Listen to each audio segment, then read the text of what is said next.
I'm Luke Summerhays, and I love Ting. The four perils of Chinese mythology today are just four fantastical monsters.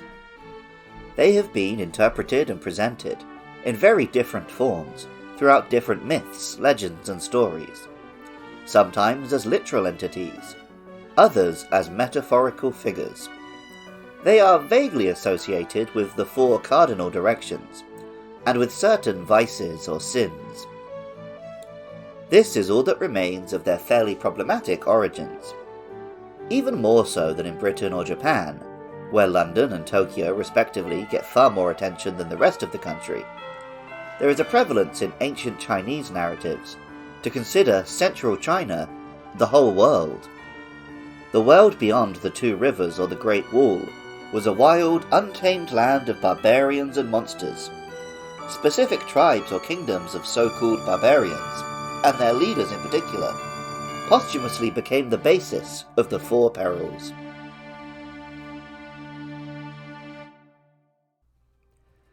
Ting is found in Paldea's northern province, though it most comfortably maps onto the Tao Ti, a monster born in the province to the east of the Chinese capital.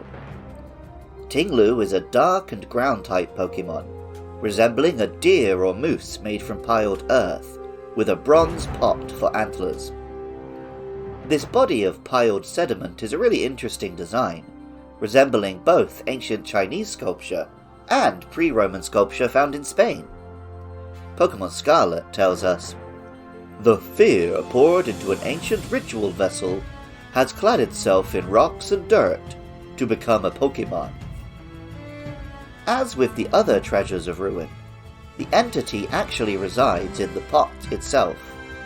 Called a ding in Chinese, this kind of vessel is often associated with the imperial throne, and is commonly decorated with images of none other than the Tao Ti. The monster is associated with gluttony, often depicted eating humans, though a large appetite could certainly be represented by a literal empty cauldron.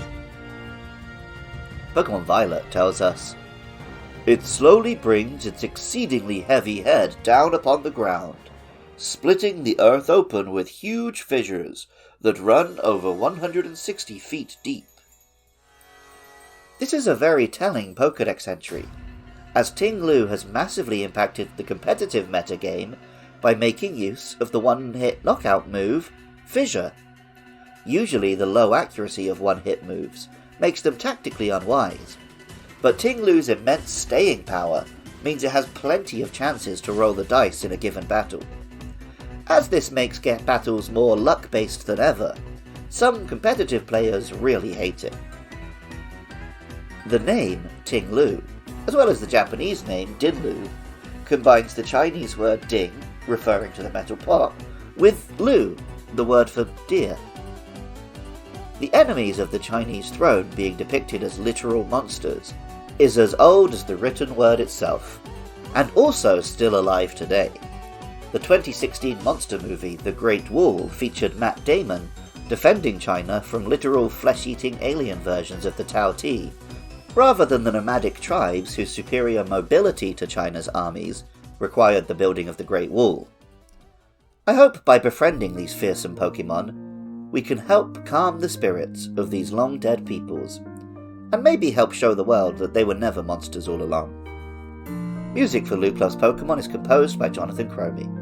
Artwork for the show is by Katie Groves. Writing, producing, and editing is by me, Luke Summerhays, while funding is provided by lovely listeners at patreon.com/podcastiopodcastius. Next up are Chi-Yu and Roaring Moon, so if you have thoughts about those or any other monsters, hit me up with a DM or an email to lukelovespkmn@gmail.com. If you like this podcast, please rate and review wherever you're listening, or tell a friend. If you want to hear more Pokemon chatter from me, come by twitch.tv/lukelovespkmn, most Saturday nights from 9 PM UK time.